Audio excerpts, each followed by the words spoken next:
How's it going, YouTube? This is Sidney Cumbie once again with yet another video. Today's video is going to be how I stain and age my clothing. I've been meaning to do this video for a very long time, haven't gotten around to it, but I had to do a mutant makeup for Monsterpalooza.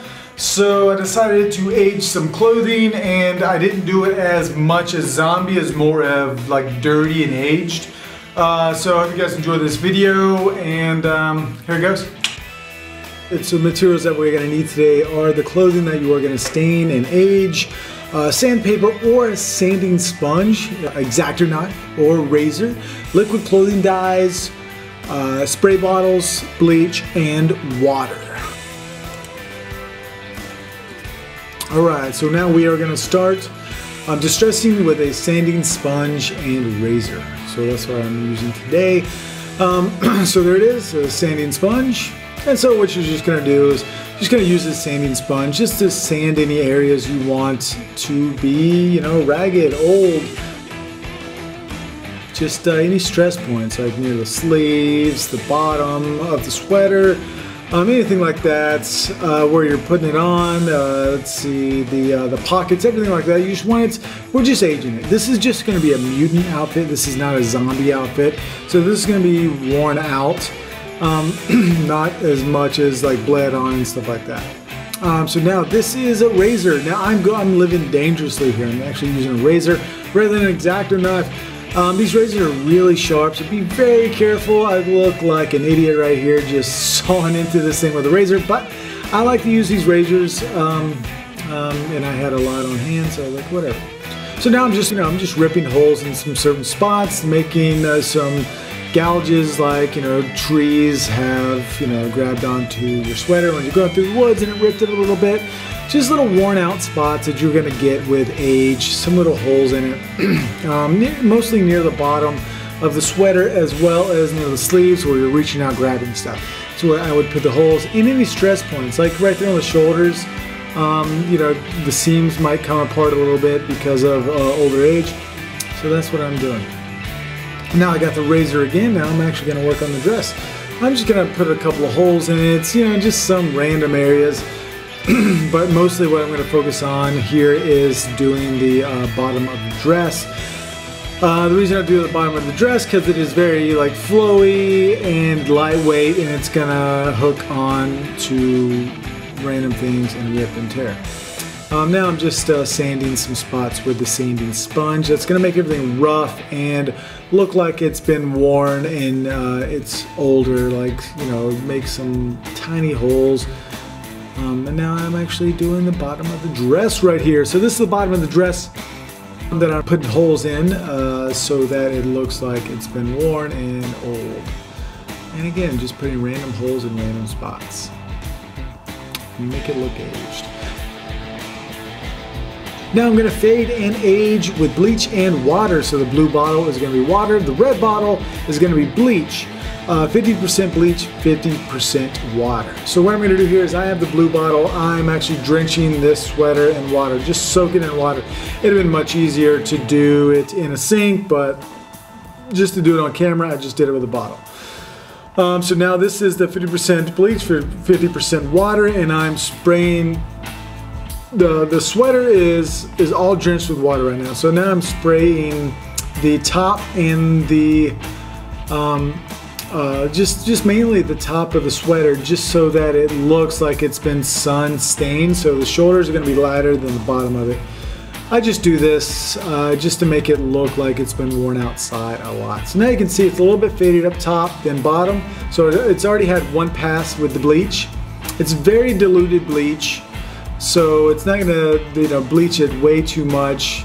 That's why I have the water bottle on hand, so it dilutes it a lot. So I'm just doing, you know, a little bit at a time, because you don't want to. The last thing you want to do is you want to stain, you want to bleach it way too much at the very beginning. So I just do it a little bit at a time, and I use the water, so the water fades the bleach into the clothing.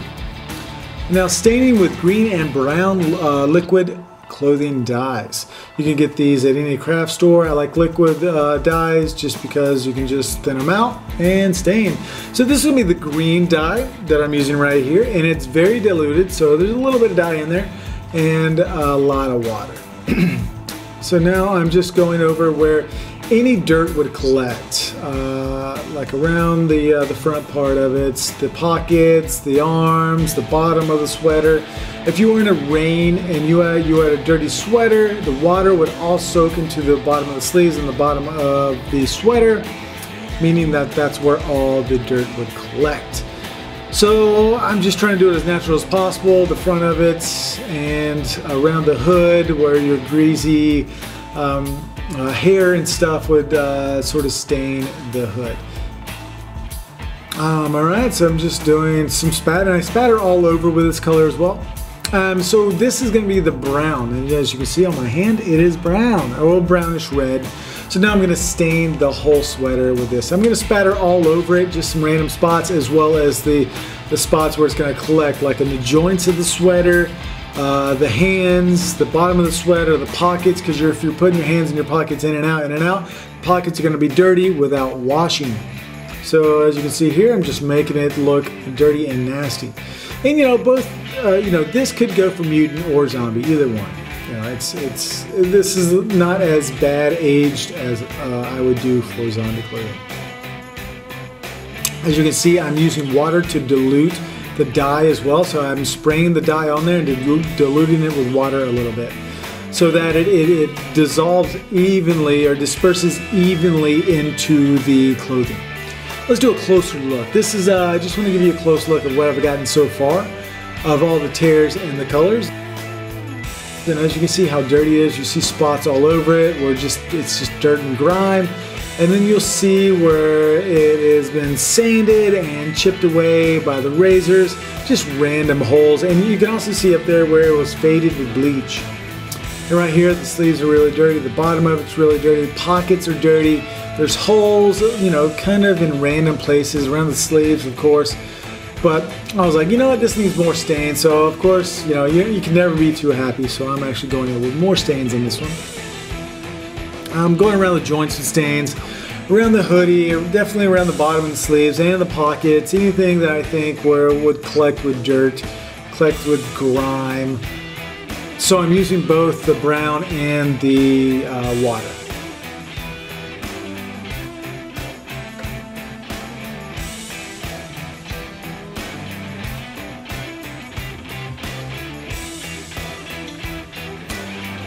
Now I'm using, now I'm going to stain the dress. So I already have the holes all in the dress. Now I'm just going to stain the dress using a little bit of the green. What I want to do is I want to make the bottom really dirty. I want to make down the center of the dress really dirty and at the hips.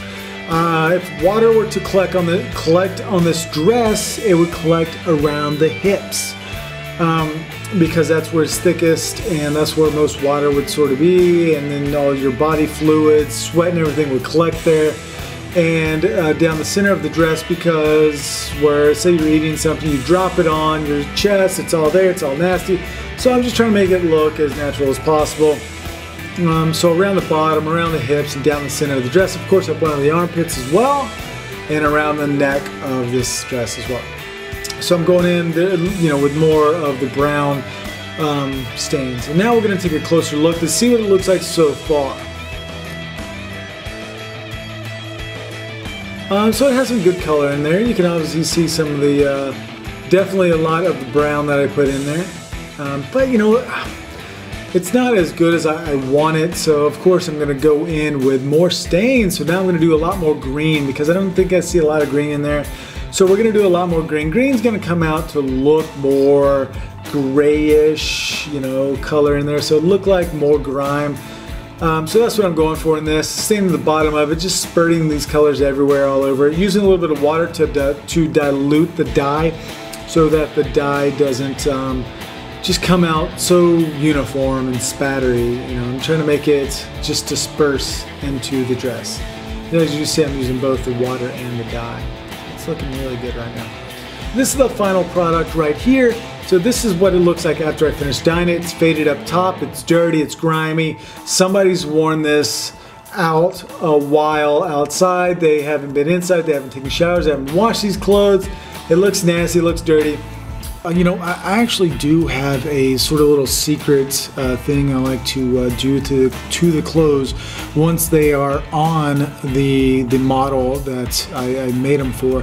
I like to use like castor oil, vegetable oil, really any kind of cooking oil to make the clothes look even more grimy and nasty and sweaty, like up under the armpits with the oil. It really seeps into the clothing and really makes it look sort of grimy, oily, wet, just disgusting. And I do it around the joints of the clothing, and I also do it in the armpits and around the sleeves, the pockets, and in this case like the hood. So that's a little trick I like to use. It stays a long time. It looks really cool. So just to let you know, that's just something I do at the very end. It is not on there this time. I like the look of this one, so I didn't add any oil.